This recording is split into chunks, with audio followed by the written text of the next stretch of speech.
குறைந்த விலை நிறைந்த தரம் தங்கள் தேவைகள் அனைத்தும் ஒரே இடத்தில் ஜெயச்சந்திரன். பாரம்பரியமான சுவையான புது அறிமுகம் KTV True Value Bronadile. இந்த அக்ஷய திருதியைக்கு வெறும் 1000 ரூபாய் செலுத்தி இன்னைக்கு கோல்ட் ரேட்லயே அட்வான்ஸ் புக்கிங் பண்ணுங்க. பிரின்ஸ் ஜுவல்லரியோட நிறைய சேவ் பண்ணுங்க. எடப்பாடியாரோட நோக்கம் தீய சக்தியை வீட்டுக்கு அனுப்பணும், மன்னராட்சியை ஒழிக்கணும், ஊழலுக்கு முற்றுப்புள்ளி வைக்கணும், இருண்ட தமிழகத்தை மீட்கணும். அதோட முதல் துவக்க புள்ளிய பாஜக வந்தோடனே எல்லாம் அரண்டு போய் மிரண்டு போய் பாஜகனாலதான் நாங்க தோத்தோம் அப்படின்னு பல்வேறு விஷயங்கள் பேசப்பட்டுச்சு. உறுதியா 26லயும் கூட்டணி கிடையாது, 29லயும் கூட்டணி கிடையாதுன்னு எல்லாம் பேசினது. அந்த திரிப்பு மன்னர்கள்ல திமுக போய் தான் அவர்களோட மூலதனம். கள்ள கூட்டணி இல்ல அப்படின்னு அறிவிக்க வேண்டிய அதிகாரம் பொதுச்செயலாளர். அறிவிச்சதுக்கு அப்புறம் அது என்ன கள்ள கூட்டணின்னு எதுக்கு பிரிக்கிறது? கொள்கையில் நாங்கள் ஒற்றுமையாக கிடையாது. அதிமுக கொள்கை வேற, பாஜக கொள்கை வேற. தேர்தலை மனதில் வைத்து அமையப்பட்ட கூட்டணி. ஒரு கூட்டணி அமைஞ்சிட்டனாலேயே கொள்கைகளை எல்லாம் சமரசம் செய்து அதிமுகன்னு புரிஞ்சுக்கலாமா? என்ன நேத்து கூட மாநில சுயாட்சி குறித்து பேசும்போது வெளிநடப்பு மாநில உரிமைக்கு என்ன சம்பந்தம் இருக்கு? ஆளுநரினுடைய நடவடிக்கைகள் எல்லாம் சரியில்லைன்னு சட்ட போராட்டம் செஞ்சு ஜெயிச்சாங்க. இது ஒரு பெரிய சாதனையை பேசிட்டு இருக்க முடியாது. 2021 செப்டம்பர் குடியுரிமை திருத்த சட்டம்னு போட்டீங்கல்ல, ஏன் அடுத்த வருஷமே வழக்காடு மன்றத்துக்கு போல கவர்னர் எதிர்த்து 4 வருஷம் கண்ணுக்கு தெரியாத மாநில சுயாட்சி திடீர்னு எப்படி கண்ணுக்கு தெரியுது? 18 ஆண்டு காலம் மத்தியில் அதிகார பொறுப்புல இருந்தீங்க, அதிகார பகிர்வுல இருந்தீங்கல்ல, மாநில சுயாட்சிக்கு நீங்க என்ன பண்ணிருக்கீங்க? ஒன்னும் நியாயமா என்ன பேசணும்? இது ஜெயிக்கவே ஜெயிக்காதுன்னு பேசணும். நேரம் எடுத்தோடனே அதிகார பகிர்வுன்னு பத்தி பேச ஆரம்பிச்சா அப்ப இதுல எப்படி சிண்டு முடிச்சு விடலாம்? நம்ம அப்ப இந்த கூட்டணி ஜெயிக்க போகுதுன்னு அவங்களுக்கே தெரிஞ்சு போச்சு இல்ல. ஜெயிச்சிருவோன்னு உறுதியோடு நிக்கிறவங்க கிட்ட தானே சார் அந்த கேள்வியை கேட்பாங்க. இப்பவே ஊடகத்தை எழுதி கொடுக்குமா? முதல்வர் இவர், துணை முதல்வர் இவர், உள்துறை அமைச்சர் இவர் எப்படின்னு 34 மினிஸ்ட்ரி எழுதி கையில கொடுக்குமா? இப்போ இங்க இருக்கிற திமுக கூட்டணிக்கு இதே கேள்வி 3 மாசம் கேட்டு ஓடி ஒளிகிறாரு ஸ்டாலின். அவங்க கட்சியை சேர்ந்த யாருமே வாய் திறக்க மாட்டேங்கிறாங்க. அதிகாரத்துல பங்குன்னு கேட்ட ஒரு ஆளை பிரஷர் போட்டு கட்சி விட்டு அனுப்பிச்சிங்க. அதை வரிச்சுனாங்க. அங்கே கேளுங்க பதில. 2021 200 ஜெயிப்போம்னு சொல்லி ஜெயிக்க முடியாத ஸ்டாலின் இப்ப ஜெயிப்போம்னு சொல்றது எப்படி வேடிக்கையா இருக்கோ, அதோட இன்னொரு வேடிக்கையான விஷயம் என்னன்னா, திமுக கூட்டணி தான் வெற்றி பெறும் சொல்றது. விளம்பரத்திலே ஓட்டின ஆச்சு. ஆனா 26 என்பது அனைத்து இந்திய அண்ணா திராவிட முன்னேற்ற கழகத்தின் தலைமையில் சென்ட் ஜார்ஜ் கோட்டையில் முதல்வராக கொடியேற்ற போவது எடப்பாடி. கலாட்டா நேயர்களுக்கு வணக்கம். நான் சரவண ராம்குமார். இன்னைக்கு நம்மோட அதிமுகவின் செய்தி தொடர்பாளர் திரு கோவை சத்யன் இணைஞ்சிருக்காரு. அவர்கிட்ட நிறைய விஷயங்களை பேசலாம். வணக்கம் சார். வணக்கம். அதிமுக பாஜக கூட்டணி அப்படின்றது அது அமைஞ்சதுல எவ்வளவு மகிழ்ச்சி? மிக்க மகிழ்ச்சி. எல்லாத்துக்கும் மிக முக்கியமான மகிழ்ச்சி என்னன்னா, திமுகவும் அது கூட்டணி கட்சிகளும் தினம் தினம் புலம்புறதை பார்க்கும்போது இன்னும் மகிழ்ச்சி. ஒரு கட்டாயத்தின் பேர்ல தான் இந்த கூட்டணி அமைஞ்சது அப்படின்னு பல்வேறு கருத்துக்கள் பேசப்படுது. அப்படியா? கருத்துக்களை தெரிக்கிறதுக்கு நிறைய முயற்சிகள் நடந்துக்கிட்டு தான் இருக்கு. வழக்கமா தீண்டத்தகாத கட்சி அதிமுக, தொடர் தோல்வி. அதனால அதிமுக தீண்டுவதற்கு யாரும் ரெடியா இல்லை அப்படின்னு எதிர்கட்சி திமுக விமர்சனம் வச்சாங்க. அவங்க கூட்டணி இருக்கிறவங்களாம் கைகூட்டி சிரிச்சாங்க, அதிமுக சீன்றதுக்கே ஆள் இல்லை அப்படின்னு. எடப்பாடியார் சொன்னார், நீங்கள் விரும்பும் வலுவான கூட்டணி அமைய பெறும் அப்படின்னாரு. அதோட முதல் துவக்க புள்ளிய பாஜக வந்தோடனே எல்லாம் அரண்டு போய் மிரண்டு போய் என்னடா கூட்டணி அமைக்க ஆரம்பிச்சிட்டாங்க அப்படின்னு இப்போ தினம் தினம் புலம்புறது தான் தெரியுது. அதனால இதை எப்படி திரிக்கலாம் அப்படின்னு வழக்கம் போல அந்த திரிப்பு மன்னர்கள்ல திமுகலாம் இல்ல. அப்படி பேசின காலகட்டத்திலேயே தான் சார் அதிமுகவுக்கும் பாஜகவுக்கும் அவங்க கூட்டணி இல்லை, நாங்க தொடர்புல இல்லைன்னு சொன்னாலும் அவங்க மறைமுகமா பேசிக்கிட்டு தான் இருக்காங்கன்ற கருத்துக்களையும் அவங்க தான் முன் வச்சாங்க. அதான் சொன்னேன், திரிப்பு மன்னர்கள். அதுக்காக தான் முதலே சொல்லிட்டேன். என்னைக்குமே உண்மை வரவே வராது திமுக. பொய் மட்டும்தான். ஒரு பொய் தான் அவர்களோட மூலதனம். இந்த கள்ள கூட்டணி, இந்த கூட்டணி இல்லை அப்படின்னு அறிவிக்க வேண்டிய அதிகாரம் பொதுச்செயலாளர். அறிவிச்சதுக்கு அப்புறம் அது என்ன கள்ள கூட்டணின்னு எதுக்கு பிரிக்கிறது? அப்போ நைட்டோட நைட்டாக ஃப்ளைட் ஏறி போகிறாங்களே, அவசர அவசரமாக போய் மந்திரி எல்லாம் பார்த்து வராங்க. நைட்டு போய் டெல்லியில் இறங்கி மந்திரியை பார்த்துட்டு காலைல ஃப்ளைட் பிடிச்சி வருது. அப்போ அது வேறு என்ன? அப்போ அது வேறு தானே கள்ள கூட்டணி. இல்லை, இப்போ இந்த ஒரு கூட்டணியில் எந்த கட்டாயமும் இல்லை, நிர்பந்தமும் இல்லை அப்படின்றது தான் பார்வையா? மிரட்டி பணியை வைக்க முடியாது அதிமுகவை. மிரட்டலுக்கு அஞ்சுகிற இயக்கமும் அல்ல, அப்படி அஞ்சுங்கிற தலைமையும் கிடையாது. எடப்பாடியார் அப்படிலாம் கிடையாது. நான் அம்மாவோட வழி, புரட்சி தலைவர் அம்மாவோட வழி அவர்கிட்ட அரசியல் பாடம் படித்தவர். அதனால் அவரெல்லாம் மிரட்டி பார்க்கல, உருட்டி பார்க்கலாம் அவர்கிட்ட நடக்காது. அதனால் அவங்களால அதை தான் சொல்ல முடியும். அதை தாண்டி வேற என்ன சொல்ல முடியும்? இல்லை, ஒரு ஏற்கனவே ஒரு எதிர்பார்ப்போட இருந்து இது இணக்கமாக அமைஞ்ச கூட்டணி தான் அப்படின்னு எடுத்துக்கலாமா? எடப்பாடியாரோட நோக்கம் தீய சக்தி திமுக வீழ்த்தப்பட வேண்டும்.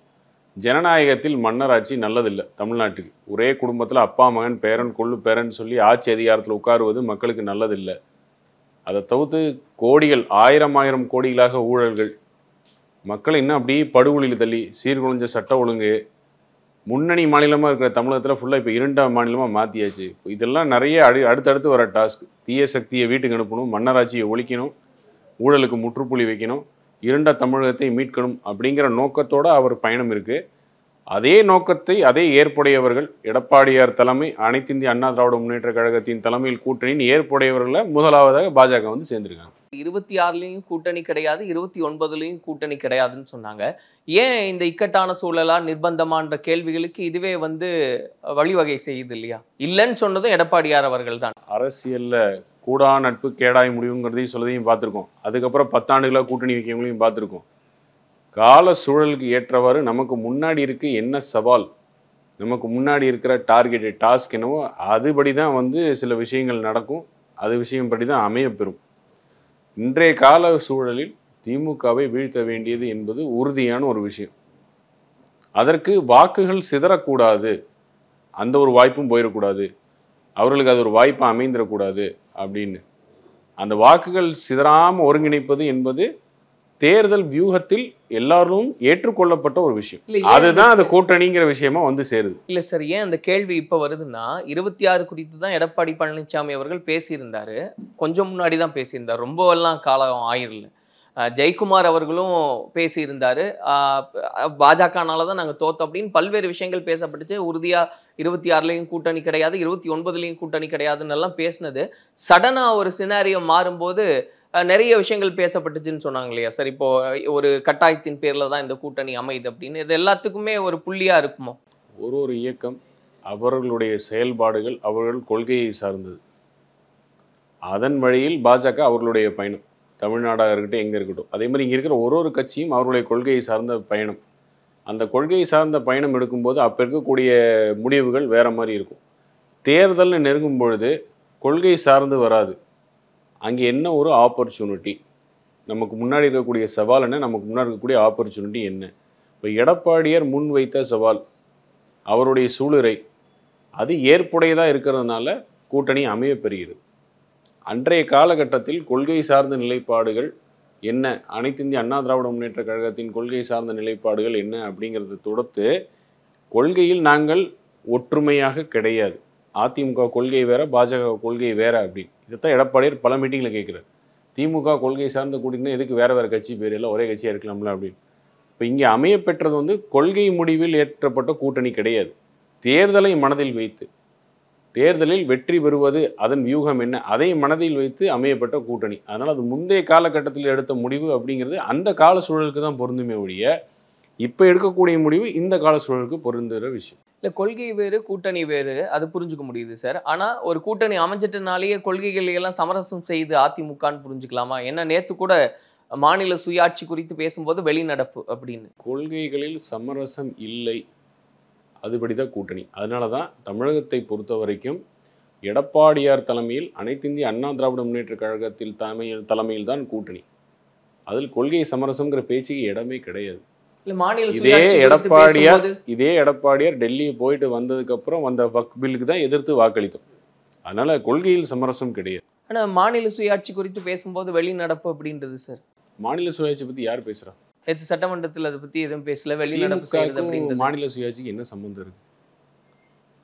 திமுகவுக்கும் மாநில சுயாட்சிகள், திமுகவுக்கும் மாநில உரிமைக்கு என்ன சம்பந்தம் இருக்கு?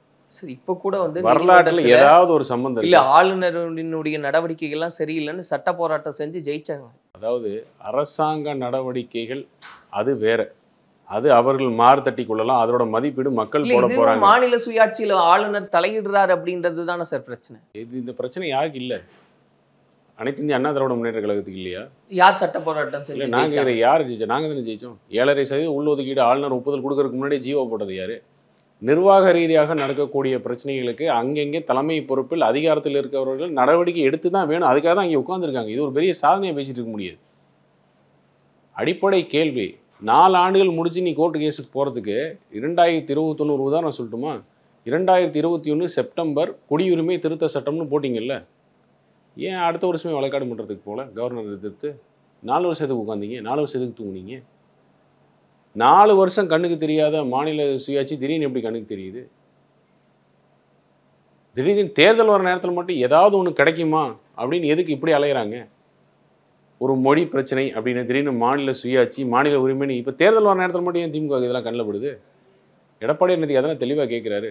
18 ஆண்டு காலம் மத்தியில் அதிகார பொறுப்பில் இருந்தீங்க, அதிகார பகிர்வில் இருந்தீங்கல்ல, மாநில சுயாட்சிக்கு நீங்கள் என்ன பண்ணியிருக்கீங்க?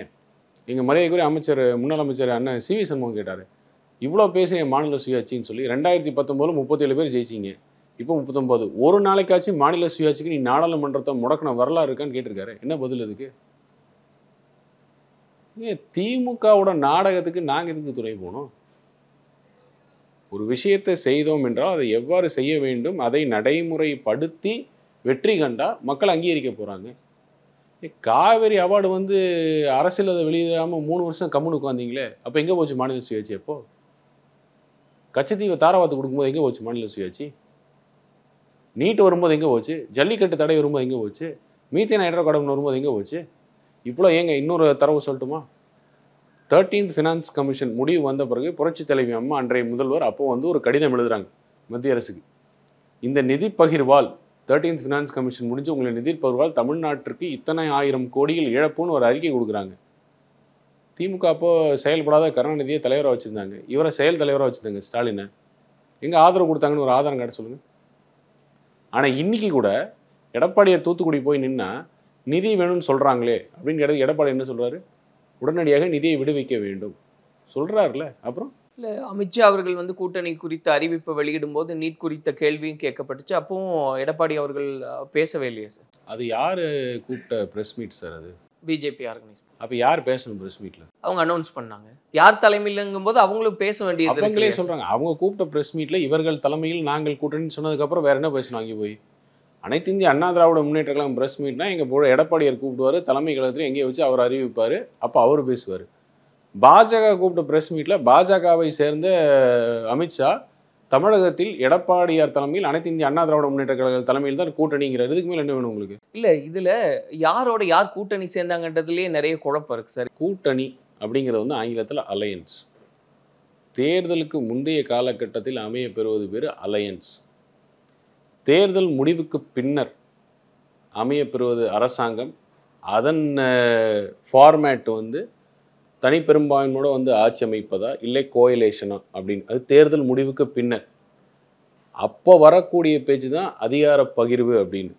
இப்போ நான் உங்கள்கிட்ட ஒரு கேள்வி கேட்குறேன், இப்போ நடப்பது திமுக ஆட்சியா திமுக கூட்டணி ஆட்சியா? திமுக கூட்டணி ஆட்சி. அப்புறம் கூட்டணி கட்சிகளுக்கு அதிகாரம் எதுவும் பங்கே இல்லை. அதனால தான் இந்த கேள்வி கேட்குறாங்க. அப்போது இதுலேருந்து என்ன தெரியுதுன்னா, திமுகவுக்கு ஒரு பதில் சொல்ல தெரியாது, மாட்டிட்டு முழிப்பாங்க. அதை கூட சன்னமாக இந்த பக்கம் தள்ளி விட்டு அதிமுக பதில் வாங்குறதுக்கு ட்ரை பண்ணுறாங்கன்னு அப்போ நேரடியாக எங்கள்கிட்ட கேட்டுடலாமே, ஐயா எங்களுக்கு பதில் தரல. ஏன்னா இந்த மாதிரி ஒருத்தர் கிளப்பினார், ஆதவ அர்ஜுனான்னு ஒருத்தர் இதை தான் கேட்டார், அதிகாரத்தில் பங்குன்னு கேட்டார். எதை எங்களால் முடிஞ்சது திருமாவளவன் கழுத்து கொடுத்து அவர் கட்சி விட்டு வெளியே அனுப்பிச்சிட்டோம். இப்போ திருமாவளவன் சமீபத்தில் பேசுகிறார், அதிகாரத்தில் பங்கு ஏற்கனவே கேட்குறேன், எங்களுக்கு பதில் சொல்ல தெரில, அதனால் நீங்கள் பதில் சொல்லுங்கன்னு சொல்லி அதிமுக திருப்பி விடுறீங்க. இல்லை சார், அது டினை பண்ணவே இல்லையே சார். அமித்ஷா அவர்கள் டினை பண்ணல. இது இப்போ இது உங்களுக்கு தெரியுதா இப்போ என்ன நடக்குது அப்படின்னு? இதே கேள்வியை 3 மாதத்துக்கு முன்னாடி ஆதவ அர்ஜுனான்னு சொல்லி துணை பொதுச்செயலாளர் பதவியில் விசிகால ஒருத்தர் கேட்டாருங்கிறதுக்காக அவரை அழுத்தம் கொடுத்து கட்சி விட்டு வெளியே துரத்துனீங்க. விசிகாலேருந்து கூட்டணி கட்சிக்கு அழுத்தம் கொடுத்து வெளியே துரத்துனீங்க. இப்போ ஆட்சி அதிகாரத்தில் பங்கு அப்படின்னு கேட்டால் அதில் பார்த்து பயந்து ஓடுறீங்க திமுகவில். அப்போ நீங்கள் திமுக கூட்டணி ஆட்சி நீங்கள் சொன்னீங்கன்னா அப்போ கூட்டணி கட்சிகள் எல்லாத்தையும் அடிமைகளாக வச்சுக்கணும்னு எடப்பாடியார் சொன்னது இப்போ என்னன்னு உண்மைன்னு தெரியுதா? இப்போ இது மக்கள்கிட்ட போகக்கூடாதுங்கிறக்காக இப்போ வந்து இப்படி திரிச்சு பேசுறது. இப்போ அமைய பெற்றது அலையன்ஸ். என்ன தேர்தல் முடிவுக்கு பின்னர் வருவது கோயலேஷன் கவர்மெண்ட்டா இல்லை ஆட்சி அதிகார பகிர்வா, யாருக்கு என்னங்கிறது முடிவுகளை பொறுத்து. அதைத்தான் இது எடப்பாடியார் சொன்னார். இல்லை சார், எடப்பாடி இப்போ நான் என்ன எடுத்துக்கலாம்னா, எல்லாருமே முடிவு பண்ணாங்க இது ஜெயிக்க போகுது, அதனால தான் இப்போ அதிகார பங்குன்னு பேச ஆரம்பிச்சிட்டாங்களே. இப்போ தெரியுதா ஏன் திமுக கூட்டணி கட்சியெல்லாம் புலம்புன்னு புலம்புறாங்கன்னு? இப்போ தெரியுதா திமுக ஏன் புலம்புதுன்னு? ஒன்றும் நியாயமாக என்ன பேசணும், இது ஜெயிக்கவே ஜெயிக்காதுன்னு பேசணும். நேரம் எடுத்தோடனே அதிகார பகிர்வுன்னு பற்றி பேச ஆரம்பிச்சா அப்போ இதில் எப்படி சிண்டு முடிச்சு விடலாம்? நம்ம அப்போ இந்த கூட்டணி ஜெயிக்க போகுதுன்னு அவங்களுக்கே தெரிஞ்சு போச்சு இல்லை, ஊடகத்துக்கு எல்லாருக்குமே தெரியுதுல இது ஜெயிக்க போகிற கூட்டணி. அதனால தான் இப்போ அந்த பேச்சு வருது. ஜெயிச்சிருவோன்னு உறுதியோடு நிற்கிறவங்க கிட்ட தானே சார் அந்த கேள்வி கேட்பேன். அது தெரிஞ்சதுனால தானே இப்போ சிண்டு முடிக்கிற வேலை நடக்குது. அதிகாரத்தில் யார் இப்பவே ஊடகத்தை எழுதி கொடுக்குமா, முதல்வர் இவர், துணை முதல்வர் இவர், உள்துறை அமைச்சர் இவர், இவர் இவர் இவர் அப்படின்னு 34 மினிஸ்ட்ரி எழுதி கையில் கொடுக்கணுமா? இப்போ என்னல இங்கே இருக்கிற திமுக கூட்டணிக்கு இதே கேள்வி 3 மாதம் கேட்டு ஓடி ஓடி ஒளிகிறாரு ஸ்டாலின். அவன் கட்சியை சேர்ந்த யாருமே வாய் திறக்க மாட்டேங்கிறாங்க அதிகாரத்தில் பங்குன்னு. கேட்ட ஒரு ஆளை ப்ரெஷர் போட்டு கட்சி விட்டு அனுப்பிச்சிங்க ஆதவ அர்ஜுனாவை. அங்கே கேளுங்க பதில். அதிகாரம் யார் கையில் இருக்கு? இப்போ இன்னும் 1 வருஷம் இருக்குல்ல, இந்த 1 வருஷம் உங்கள் அதிகார பருவு என்னன்னு சொல்லி கூட்டணி கட்சிக்கு என்னன்னு சொல்லுங்க. இப்போ தேர்தலே நடக்கல, தேர்தல் வந்து முடிவே என்ன வரல, அதுக்குள்ள இங்கே அதிகாரம் யார் யாருக்குன்னு எதுக்கு பேசணும்? இப்போ அப்போ இந்த கூட்டணி எப்படி பலவீனப்படுத்தலாம், இந்த கூட்டணியில் எப்படி சிண்டு முடிச்சு விடலாங்கிற வேலையை யார் பார்க்குறப்போ? அந்த பார்க்குற வேலைக்கு யார் துணை போகிறா இப்போ? தெளிவாக சொல்கிறார் எடப்பாடியார், நீங்கள் ஏதாச்சும் எதை போட்டு வாங்கலாம் ட்ரை பண்ணுறீங்க, அது கிடையாதுங்கிறாரு. இதுக்கு மேலே எப்படி தெளிவாக சொல்கிறது? திமுக வந்து எரிச்சல் அடையுது, திமுக பயப்படுது அப்படின்றதையும் அவர் முன்வைக்கிறார் சார். திமுக பயப்படுதா? ஸ்டாலின் தான் சொல்லிட்டாரு சட்டமன்றத்திலேயே, ஆளுங்கட்சி அதிமுகன்னார்ல. டெல்லி போகும்போதே அப்பவே பயம், வாய் எப்படி டைப் ரைட்டில் அடிக்கிற மாதிரி டைப் அடிக்குது. இல்ல அவங்களோட அப்புறம் சபாநாயகர் உள்ள வந்து கரெக்ட் பண்றாரு, சபாநாயகர் ஆளுங்கட்சி திமுகங்கிறாரு. இதான் கலை யதார்த்தங்கிறது தான். இது வரைக்கும் நடந்தது அப்படின்னு நம்ம பார்க்கும்போது அந்த சரி, அதே கூட்டணி நான் அப்ப அதே கேட்கிறேன், அதே மரியாதைக்குரிய திரும்ப போன வாரம் அதிகாரத்தில் பங்கு கேட்போம் அப்படின்னு சொன்னதுக்கு இது வரைக்கும் திமுக பதில் இல்லை. அப்போ விசிக விலகும். ஒரு இயக்கமும் அவர்களுடைய முடிவு அவர்களாக தான் எடுக்கணும். அது தேர்தல் அமையப்பெறும் காலத்தில், தேர்தல் கிளைமேட்னு நம்ம சொல்கிறோம்ல, அது அமையப்பெறும் காலத்தில் தான் அதோட பேச்சுவார்த்தைகள் தொடங்கும். அவருடைய எதிர்பார்ப்பு என்னங்கிறது அப்போ தான் வரும். அதுக்கு தான் களம் மாறு வேக வேகமாக. இப்போ துவக்க புள்ளியாக தீண்டத்தகாத கட்சின்னு கேலி பேசியிருந்தவங்க இப்போல்லாம் புலம்ப ஆரம்பிச்சாங்க. ஐயோ கூட்டணி அமைஞ்சிருச்சே, என்ன பண்ண போகிறோம், இன்னும் பல கட்சிகள் வந்து சேர போகிறாங்கன்னு எடப்பாடியார் நேற்று சொல்கிறாரு. அது நடந்ததுன்னா வெற்றிங்கிறது நோக்கி அடுத்து என்னென்னு இப்போ லேட்டஸ்ட் ஒரு முந்தானத்து ஒரு ஆஃப் அண்ட் சர்வே 186 இடங்கள் அப்படின்னு ஒரு தகவல் வரப்பெற்றது. இப்போது அதிமுக பாஜக கூட்டணி 186 இடங்கள் சாத்தியக்கூறுன்னு ஒரு ரிப்போர்ட்டு அப்படின்னு. இன்னும் அதிகாரப்பூர்வமாக அறிவிப்பு வரல. 186ங்கிறது ஒரு ஃபீலர். கூட்டணி அமைய பெறும்பொழுது நம்பர் இன்னும் இன்க்ரீஸ் ஆகும். 2011 வரலாறு மீண்டும் அமைய பெறுங்கிறது எங்களோட கணிப்பு, எடப்பாடியோட கணிப்பு அதான். 2011 வரலாறு என்ன, எதிர்கட்சிங்கிற தகுதியை இழந்தது திமுக. அதே தான் 2026ங்கிறது அவரோட கணிப்பு, அது நடக்கும். அதை நோக்கி தான் நாங்கள் வேலை பண்ணிட்டு இருக்கிறோம். இன்னும் நிறைய கட்சிகள் வந்து சேரும்போது இந்த கூட்டணி வலுவடையும். இப்போ அந்த அளவுக்கு வலுவாக தான் சார் இருக்கு. புரட்சி பாரதம் இருக்கு, தமிழ் மாநில காங்கிரஸ்னு என்டிஏல அவங்க இருக்கிறாங்க, தேமுதிக இருக்காங்க. வரல இன்னும் வரக்கூடியது அப்படிங்கிறது என்னன்னா, திமுகவுடன் இருக்கக்கூடிய கூட்டணி கட்சிகள் அவர்கள் என்ன ஏது அப்படிங்கிறது கால சூழல் இருக்குல்ல, இன்னும் டைம் இருக்குல்ல. டிடிவி தினகரன் அவர்கள் அவர் ஒரு இயக்கத்தில் இருக்காரு, அவர் என்டிஏ கூட்டணியில் இருக்காரு. என்டிஏ கூட்டணி தானே அவரு. என்டிஏ கூட்டணின்னா பாஜகவை சார்ந்து தான் அவர். என்டிஏ கூட்டணி பாஜக வந்து தானே அதிமுக சேர்ந்திருக்காங்க. இல்ல நிறைய டிமாண்ட்ஸ் இருந்தது. அண்ணாமலை அவர்களுடைய மாற்றத்திற்கு காரணமே இபிஎஸ் அவர்கள் தான், அவர் வச்ச டிமாண்டு. அதே போல ஓபிஎஸ் அவர்களை சேர்க்கக்கூடாது, டிடிவி அவர்களை சேர்க்கக்கூடாதுன்னு நிறைய டிமாண்ட்ஸ். இதை நான் 2 விஷயமா சொல்றேன். ஒன்று, அவங்களோட உள்கட்சி விவகாரம், அதில் அதிமுகவுக்கு சம்பந்தம் கிடையாதுங்கிறதா உண்மையான பதில், நாகரிகமான பதில். ஆனால் இப்போ ஊடகம் மசாலா தேவைப்படுது அப்படின்னாலும் அந்த மசாலா பதிலாகவே சொல்கிறேன். அப்போ எடப்பாடியார் சொல்லி அண்ணாமலையை மாற்றுறாங்க அப்படின்னா, பாஜக எங்களை பார்த்து நாங்கள் பாஜக என்ன சொன்னாலும் தலையாடுறோம், பாஜகவோட அடிமைன்னு திமுக வச்சுக்கிற மூஞ்சியை கொண்டு எங்கே வச்சுக்குவாங்க? நாகரிகமான உண்மையான விஷயம் என்னென்னா, அது அவருடைய உள்கட்சி விவகாரம், அதுக்கும் அதிமுகவுக்கு சம்பந்தம் கிடையாது. 3 வருடங்களுக்கு ஒரு முறை ஒரு தலைவர் எடுக்க வேண்டும் என்றது அவரோட விதி. அந்த விதியின் வழியில் அவங்க போகிறாங்க. அதுக்கும் எடப்பாடியார் சொன்னாருங்க வரைக்கும் ஏதாவது அதிகாரப்பூர்வமாக இருக்கா இது வரைக்கும்? இல்லை, அப்படி பேசப்படுறதானே. இது ஊடகத்துலேயே இப்போ எதுக்கு மசாலா மாதிரி இது வந்து யூகத்தின் அடிப்படையில் சொல்லப்படுகிறது, தெரியப்படுகிறது, அறியப்படுகிறது, இதுக்கெல்லாம் எப்படி பதில் சொல்ல முடியும்? இல்ல எதனால அதெல்லாம் பேசுறாங்கன்னா சார், இப்போ அமித்ஷா அதுக்கு நானே சொல்லிடுறேன் சார். ஒரு 20 யூடியூபுக்கு மந்த்லி பேமெண்ட் போயிடும் இப்படி பேசலன்னா. நம்ம எதை பேசணும்? நேரு வீட்டில் 3 நாள் ரெய்டு, அவர் தம்பி வீட்டில் 3 நாள் ரெய்டு, எவ்வளோ 1000 சிக்கிச்சு. மணல் கொள்ளை ரெய்டு, நைட்டோட நைட்டாக ஃப்ளைட்டை பிடிச்சி போகிறார் துரைமுருகன், காலைல திரும்பி வர்றாரு. செந்தில் பாலாஜி நைட்டு ஃப்ளைட்டு போயிட்டு காலைல வராரு. என்ன நடக்குது? நேற்றுக்கு ஏற்கனவே வெட்டப்பட்ட ஒரு தலித் மாணவன் நெல்லையில் மீண்டும் வெட்டப்படுறான். ஒரு ஸ்கூலுக்குள்ளேயே அறுவாள் எடுத்து போய் ஒரு சிறுபான்மை பிரிவை சேர்ந்த ஒரு மாணவனை வெட்டுறாங்க. சாதியை பாகுபாடுகள் தலை விரிச்சு ஆடுது. சட்டம் ஒழுங்கு சீர்கேட்டு போயிருக்கு. இதை பற்றி பேசணுமா? அதிமுக கூட்டணி அமைச்சிருச்சு, அதிமுக கூட்டணி எப்படி போக போகுது, இன்னும் யார் வரப்போறா, எப்படி வரப்போறா, இவர் இருப்பாரா, அவர் இருப்பாரா, இது இப்போ எதுக்கு இது?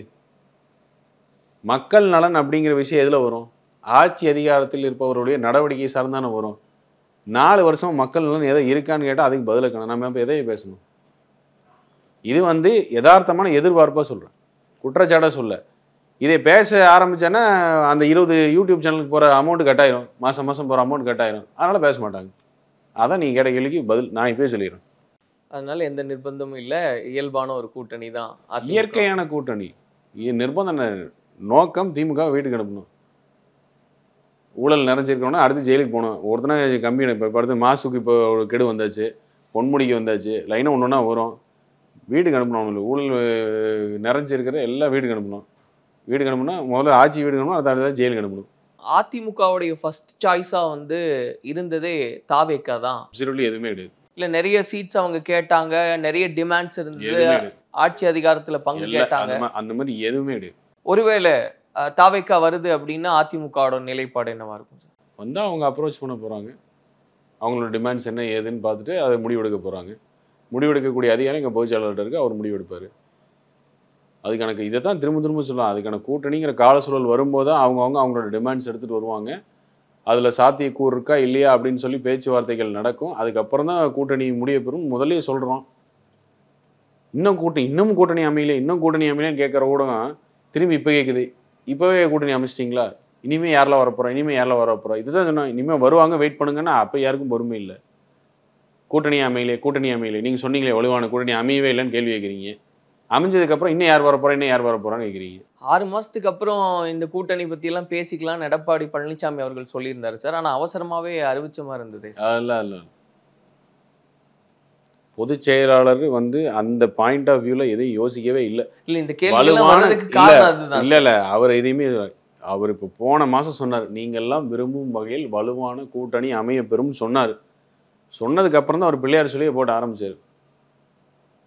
நம்மளுடைய நோக்கம் இலக்கு திமுக வீட்டுக்கு அனுப்பணும், வாக்கள் சிதறாம கரெக்டாக ரெடி பண்ணணும் அப்படின்னு அப்போ ஆரம்பிச்சு வந்த முதல் பிள்ளையார் சொல்லி பாஜக இருந்து ஆரம்பிச்சிருக்கு. இப்போ திமுகவுக்கான எதிர்ப்பு ஓட்டுகள் சிதறக்கூடாது, அதையெல்லாம் கன்சாலிடேட் பண்ணும், அதுக்கான ஒரு கூட்டணி அப்படின்னு. அப்படி பார்த்தா பாஜகவுக்குமே அந்த மாதிரியான ஒரு சினாரியோ இருக்கு, பாஜகவுடைய எதிர்ப்பு வாக்குகள்லாம் இருக்கு இங்க அப்படின்றது ஒரு பேச்சு இருக்கு சார். அதை எப்படி சமாளிக்க போகுது அதிமுக? இல்லை, அசம்பிளியே டோட்டலி வேற, பார்லிமெண்ட் எலெக்ஷனே வேற. அது தமிழக மக்கள் ரொம்ப தெளிவாக இருக்காங்க. ஒரு உதாரணம் மட்டும் சொல்கிறேன்.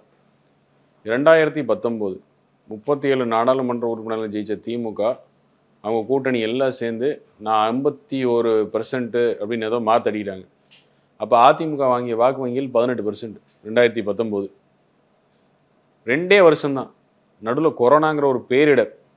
அது 2 வருஷம் வந்த அசம்பிளியில் 3வது முறையாக கேட்கும் டம். 32 ஆண்டுகள் கழிச்சு 2014 அம்மா ஆண்ட கழிச்சு மீண்டும் ஆட்சிங்கிற பெருமையை கொடுத்தாங்க.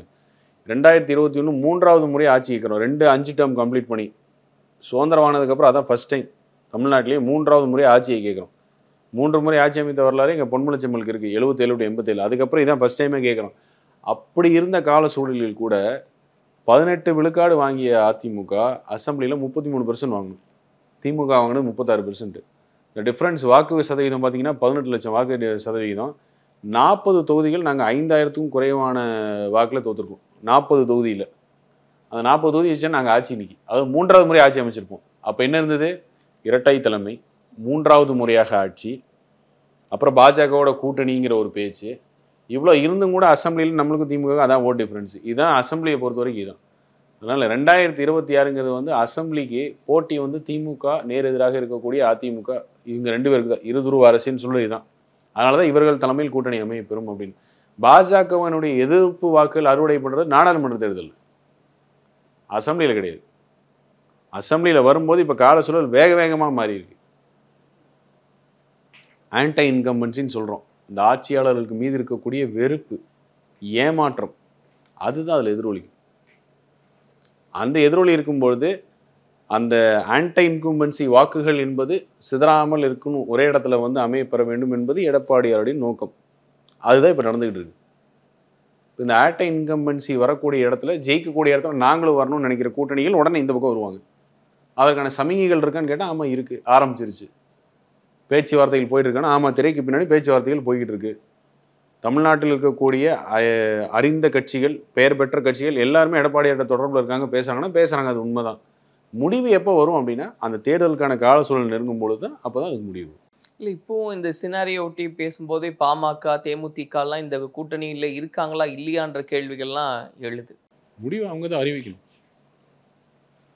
பாட்டாளி மக்கள் கட்சின்றது இப்போது இருக்கக்கூடிய ஒரு சின்ன சர்க்கிளில் அதுலேருந்து அவங்க மீண்டு வரணும். ஃபஸ்ட்டு மீண்டு அவரோட இலக்குன்னு ஃபஸ்ட்டு செட் பண்ணுவாங்க. அதுக்கப்புறம் யாருடன் போனால் நம்ம ஜெயிக்க போகிறோம் அப்படிங்கிற ஒரு தூக்கி பார்க்கும்போது அனைத்து இந்திய அண்ணா திராவிட முன்னேற்ற கழகம் வெற்றி வாய்ப்பு.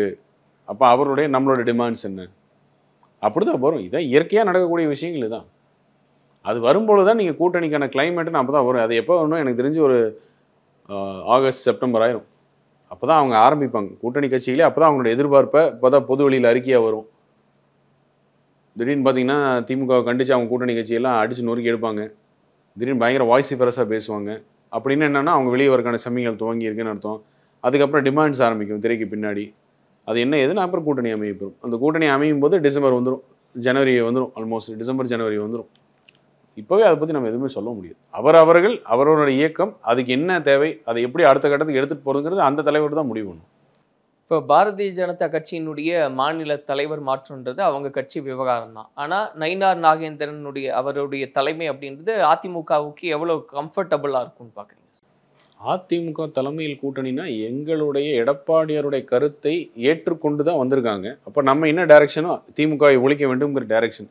இப்போ இவர் இங்கே வந்ததோட இது ஒரு மிகப்பெரிய கலக்கம் வந்து எங்கன்னா திமுகவில் தான் வரும். என்ன சிம்பிள் ஒரு லாஜிக் என்ன சொல்லணும், அவர் எங்கள் பள்ளியில் அரசியல் பயின்றவர், எங்கள் பள்ளியில் அடையாளம் காணப்பட்டவர், இரட்டை இலை என்னும் அனைத்து இந்திய அண்ணா திராவிட முன்னேற்ற கழகம் என்னும் பள்ளியில் இரட்டை இலை என்னும் சின்னத்தை வச்சு பணி. அதே கால சூழலில் அவருடன் பயணித்தவர்களாம் இன்னைக்கு ஒரு 8 பேர் அமைச்சராக இருக்காங்க திமுகவில். இப்போ இவருடைய தொடர்பு என்பது திமுகவில் இன்னும் இருக்கு. இவருடன் பயணித்தவருடைய தொடர்பு இப்போ திமுக இறங்கு முகம் நாளைக்கு உதயநிதியை முன்னாடி கொண்டு போய் நிறுத்தும் பொழுது இவர் தான் அப்படிங்கும் பொழுது பரம்பரை கொத்தரிமைகள் இருக்கிறது முடிவு பண்ணி அதில் அப்படியே இருப்பாங்க. துரைமுருகன் மாதிரி இருக்கிறவங்கள வழிகாட்டிட்டு போயிடுவாங்க. இன்பநிதி வந்தாலும் சரி, யார் வந்தாலும் சரி, நான் தமிழ் சொல்லுவேன். அந்த மாதிரி பரம்பரை கொத்தரிமை இல்லாமல் எதுவும் பண்ண முடியாது. ஆனால் இங்கே நான் இருக்கக்கூடிய விருப்பம் எனக்கு இல்லை அப்படிங்கும்போது அவர்கள் வெளியில் எங்கே பார்க்கலாம் அப்படிங்கும்பொழுது நயினார் அவர்களுக்கு ஒரு வாய்ப்பாக அமையலாம். 100% டவுட்டே வேண்டாம். இல்லை அவர்களுக்கு ஒரு ஆப்பர்ச்சுனிட்டி அப்படின்னு நான் சொல்கிறேன். இவரா எடுத்து பண்ணுவாருன்னு கிடையாது, இவரா போய் பண்ணுவாரா அப்படி கிடையாது. அவர்களுக்கு ஒரு வாய்ப்பை உருவாக்கும் பொழுது அங்கே எப்படி பலவீனம் ஆகும் அப்படிங்கிறதுக்கு சில சமிகைகள் இதன் மூலமாக தான் இப்படி தான் ஆரம்பிக்கும். ஒரு குடும்ப ஆட்சியை முன்னாடி நிறுத்தும் பொழுது அங்கே அவர்களுக்கு ஒரு வாய்ப்பு தேவை அப்படின்னா அந்த வாய்ப்பு எவ்வாறு அமையப்பெறும்னா அதற்கான வாய்ப்பு அமைவதற்கு நயினார் வந்து ஒரு மூல காரணமாக இருக்கக்கூடிய வாய்ப்புகள் இருக்குன்னு சொல்கிறேன். அவங்க அதை செய்வாங்கன்னு நான் சொல்லலை, ஆனால் அது ஒரு வாய்ப்பு இருக்குன்னு சொல்கிறேன். திரு அண்ணாமலை அவர்கள் வந்து விலகுனது அப்படின்றது அவங்களுடைய ஆதரவாளர்கள் மத்தியில் அவரே இருந்திருக்கலாம் அப்படின்ற பேச்சுக்கள்லாம் இருந்தது. அதுவுமே அவங்க கட்சி விவகாரம் தான். ஆனால் அவர் தொடர்ந்து இருந்தால் இன்னுமே கொஞ்சம் ஃபோர்ஸ்ஃபுல்லாக இருந்திருக்கும், அது எல்லாத்துக்குமே சப்போர்ட்டிவாக இருந்திருக்குன்ற ஒரு கருத்தையும் முன் வைக்கிறாங்க. அது எப்படி பார்க்குறீங்க சார்? ஒரு லீடருக்கும் ஒரு லீடர்ஷிப் ட்ரைட்ஸ் அப்படின்னு சொல்கிறோம், குணாதிசயங்கள். அவருடைய குணாதிசயம் என்பது வேற அரசியல் களத்தில். இப்போ வந்திருக்கக்கூடிய நயினார் நாகேந்திரன் அவருடைய குணாதிசயம் என்பது வேற, ஒரு விஷயத்தை கையாளும் விதம் என்பது வேற. அது மக்கள் தான் முடிவு பண்ணுவாங்க. பாரதிய ஜனதா கட்சிக்கு அந்த காலகட்டத்தில் ரொம்ப அக்ரஸிவாக ஒரு தலைமை தேவைப்பட்டது. அந்த ரோலில் அவர் சிறப்பாக செஞ்சார் என்பது அவர்களுடைய மதிப்பீடு. இப்பொழுதுக்கு நம்ம தேர்தல் களம் என்பது மிகவும் திறமை வாய்ந்து கையாள வேண்டும், வாய்ப்புகளை நழுவ விடக்கூடாது அப்படிங்கிற காலகட்டத்துக்கு மாறுது.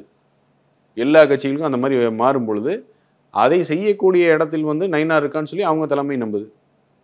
அதனால் அதை வந்து ஒரே தராசில் இட போட முடியாது. அந்த கால சூழலுக்கு அண்ணாமலை என்பவர் அந்த கட்சிக்கு சரியாகப்பட்டார். இப்போ இருக்க கால சூழலுக்கு நயினார் என்பவர் இதை சரியாக செய்வார். 2வது 3 வருஷத்தில் மாற்றணும் அப்படிங்கும்போது அந்த தராசில் அவங்க எடுத்த விஷயமா தான் நம்ம பார்க்கணும். இரவையும் ஒப்பிடவே கூடாது. ஒரு தனி இல்ல ஒரு எதிர்பார்ப்பு இருந்தது. அது ஒரு எதிர்பார்ப்புனா இல்லை, அவர் இன்னும் பர்ஃபார்மன்ஸே இவர் என்ன ஆரம்பிக்கலையே. இப்போதானே வந்து ஆரம்பிச்சு ஒரு 3 நாள். இனிமேல் தானே இவர் என்ன ஒரு விஷயங்கள் வரக்கூடிய சவால்களை எவ்வாறு இவர் கையாள்கிறார், இவருடைய பார்வை எவ்வாறு இருக்கிறது, இவர் எவ்வாறு அவருடைய ஃபாலோவர்ஸ் அவரோட கட்சியை வழி நடத்தார் அப்படிங்கிற இனிமே தானே இருக்கு டைம். இல்ல அது பொறுத்து இருந்து பார்க்கணும் சார். அது மாற்று இல்ல. ஒருவேளை கண்டினியூ பண்ணியிருந்தா இன்னுமே இது இந்த கூட்டணிக்கு வந்து சப்போர்ட்டா இருக்குமே அந்த ஒரு முடிவு இருந்ததுன்னா அவங்க தலைமையோட முடிவு தானே அது. அதில் நாம கருத்து சொல்றது இது என்னோட தனிப்பட்ட கருத்து. 2 லீடரையும் ஒரே தராசில் வச்சு எடை போடக்கூடாது. ஒருவருக்கும் ஒரு தனித்துவம் இருக்கு. அதன் மூலமாக அவங்க என்ன ரிசல்ட் கொடுக்குறாங்கிறது முக்கியம். இப்போ 26 எவ்வளோ டஃப் ஃபைட்டாக இருக்கும்னு நினைக்கிறீங்க சார்? 26 மக்கள் ரெடி ஆகிட்டாங்க. தமிழ்நாட்டில் எந்த இடத்துக்கு போனாலும் மக்கள் தயாராக இருக்கிறார்கள். மக்கள் தயாராக இருக்கிறது மட்டுமல்ல, மக்கள் வாய்ப்புக்காக வெயிட் பண்ணிட்டு இருக்கிறாங்க. வாய்ப்புங்கிறது என்ன? தேர்தல் களம் வந்து நான் என்னோட வாக்கை செலுத்தக்கூடிய வாய்ப்பு அப்படிங்க அதுக்கு தயாராக இருக்காங்க. அதனால் 26ங்கிறது திமுகவுக்கு வாய்ப்புகள் இல்லைங்கிற மாதிரி தெளிவாக 2011 வரலாறு மீண்டும் வரப்போகுது. இப்போ ஆரம்பிக்கிற இந்த பாஜக என்கின்ற அதிமுக தலைமையில் சேர்ந்த பாஜகன்னு வரும்போதே ஃபீலர் வந்து 186 தொகுதியில் 190 தொகுதியிலும் போது நீ எடப்பாடியார் அவருடைய சுற்றுப்பயணம் பிரச்சாரம்னு ஆரம்பிக்கும் பொழுது ஒரு மிகப்பெரிய நம்பர்ஸ் 200+. 2021 200 ஜெயிப்போம்னு சொல்லி ஜெயிக்க முடியாத ஸ்டாலின் இப்போ ஜெயிப்போம்னு சொல்றது வந்து எப்படி வேடிக்கையா இருக்கோ, அதோட இன்னொரு வேடிக்கையான விஷயம் என்னன்னா, திமுக கூட்டணி தான் வெற்றி பெறும் சொல்றது 26ல். ஒன்றும் சாதனை எதுவும் பண்ணாமல் நாங்கள் பெரிய சாதனை பண்ணிட்டோம் விளம்பரத்திலே ஓட்டின ஆட்சி ஜெயிப்போன்னு அவ்வளோ நம்பிக்கையாக பேச வேடிக்கையான விஷயம். ஆனால் 26 என்பது அனைத்து இந்திய அண்ணா திராவிட முன்னேற்ற கழகத்தின் தலைமையில் சென்ட் ஜார்ஜ் கோட்டையில் முதல்வராக கொடியேற்ற போவது எடப்பாடியார். திமுக கூட்டணி அதிமுக கூட்டணி அப்படின்னு பார்க்கும்போது அதிமுக கூட்டணிக்கும் சரி திமுக கூட்டணிக்கும் தாவேக்காவும் நாம் தமிழரும் ஒரு சவாலா இருப்பாங்க அப்படின்னு புரிஞ்சுக்கலாமா? இல்லை சார், அது ரொம்ப இப்போ இப்ப சீமானவர் இருக்கிற சினாரியோ இல்லை இப்போ இருக்க இது இப்போ சினாரியா மாறிடு சார். இன்னொரு இப்போ நானும் நீங்களும் இன்னொரு 3 மாதம் அப்புறம் உட்காந்து பார்த்தாலே சினாரியோ டோட்டலாக மாறிடும். ஏன்னா ஆக்ஷன் டைம் அப்படிங்கிறது இன்னும் ஸ்டார்ட் ஆகல. இப்போ மரியாதைக்குரிய விஜய் அவர்கள் ஆக்டிவ் பாலிடிக்ஸ்னு வந்து அதில் ஆக்ஷன் ஆரம்பிக்கணும். இப்போ அவர் கட்டமைப்பு இப்போ உருவாக்கிட்டு இருக்காங்க. ஆக்ஷன் டைம் ஒன்று இருக்குது. அந்த ஆக்ஷன் டைமுக்கு தான் ரெஸ்பான்ஸ் வரும் மக்கள்கிட்ட இருந்து. சீமான் அவர்கள் ஆக்ஷனில் இருக்கார், ஆனால் முடிவு இன்னும் சொல்லாமல் இருக்கார். இந்த தடவை அவர் தனியாக போக போகிறாரா, இல்லை அவர் எதை கூட்டணின்னு எதிர்பார்த்து வராரா, என்ன எதுன்னு இன்னும் அவருடைய முடிவு இன்னும் வரல. ஸோ அதனால் ஃபஸ்ட்டு இவர்கள் எல்லாம் களத்தில் ஆக்ஷன் என்று வரும்பொழுது ஒரு கட்டமைப்பு உருவாகும். அந்த கட்டமைக்கு அப்புறம் அந்த கூட்டணி என்கின்ற ஒரு பேச்சுவார்த்தை ஆரம்பிக்கும். இந்த கூட்டணி யாரை சார்ந்த கூட்டணின்னு வரும், அவர்கள் தலைவர்களை சார்ந்து அப்படின்னு மாறும். அப்போ அந்த தலைவர்களுடைய ஆக்ஷன் அப்படிங்கிறதுக்கு பேஸ் பண்ணி தான் ரிசல்ட் வரும் மக்களுடைய முடிவு. அதனால் ஒரு தனி என்டிட்டியாக பார்க்க முடியாது. அவங்க ஆக்ஷன் ஆரம்பிக்கும் போது அவங்க தனி என்டிட்டியாக மாறுவாங்க. அதுக்கப்புறம் அந்த என்டிட்டி ஒரு சார்பு நிலைக்கு வருவாங்க, யாரை சார்ந்து இல்லை தனித்துவமான. அப்போ தான் நீங்கள் கேட்குற கேள்விக்கு வந்து கரெக்டாக இருக்கும், இவர்கள் வந்து என்ன இவரோட டார்கெட் இது என்ன எது அப்படின்னு. அப்போ தான் அது கரெக்டாக சொல்ல முடியும். பார்ப்போம் சார், இன்னும் இந்த கள நிலவரம்லாம் எப்படி மாறுதுன்னு அதையொட்டி நம்ம தொடர்ந்து பேசலாம். கண்டிப்பாக நன்றி, வாழ்த்துக்கள். குறைந்த விலை நிறைந்த தரம் தங்கள் தேவைகள் அனைத்தும் ஒரே இடத்தில். ஜெயச்சந்திரன். பாரம்பரியமான சுவையான புது அறிமுகம் கேடிவி ட்ரூ வேல்யூ ப்ரோனடாயல். இந்த அக்ஷய திருதியைக்கு வெறும் 1000 ரூபாய் செலுத்தி இன்னைக்கு கோல்ட் ரேட்லயே அட்வான்ஸ் புக்கிங் பண்ணுங்க. பிரின்ஸ் ஜுவல்லரியோட நிறைய சேவ் பண்ணுங்க.